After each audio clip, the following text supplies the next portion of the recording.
Tak sabarnya nak balik kampung.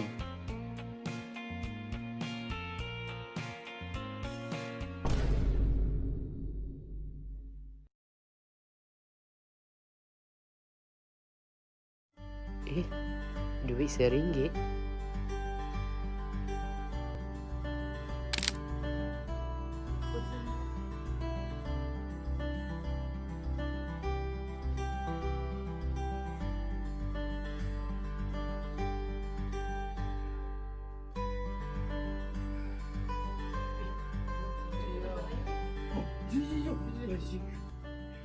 Kau rasa banyak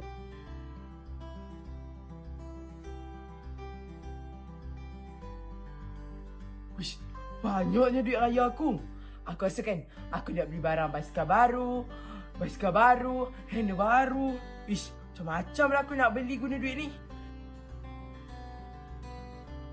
Arif, jom beli barang basikal baru sama dengan aku. Arif, jomlah beli barang basikal baru.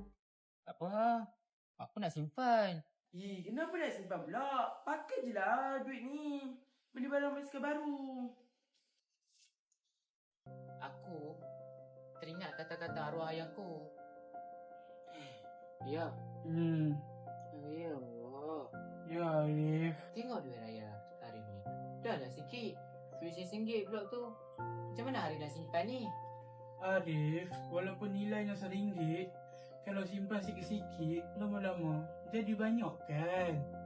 Haa lah ya. Jadi, menabunglah walaupun nilainya RM1. Faham?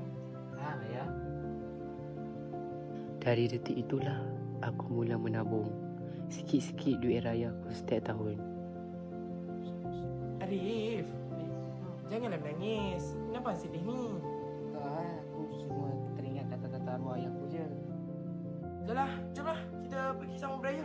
Okey, jom. Pada masa yang sama, aku belajar bersungguh-sungguh.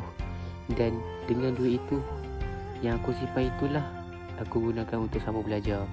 Kalau bukan disebabkan kata-kata arwah ayahku, mungkin aku tiada di tempat aku sekarang ni. Cikgu, cikgu ada nampak duit saya tak cikgu? Oh, Dik, duit RM1 kamu. Oh, rasa cikgu. Awak nak buat apa dengan duit RM1 ni? Oh, ni kan bulan Ramadan jadi ini dah belanja sekolah saya sebenarnya. Memandangkan ni bulan Ramadan jadi saya nak simpan duit. Oh, baguslah tu. Simpan walaupun nilai dia RM1.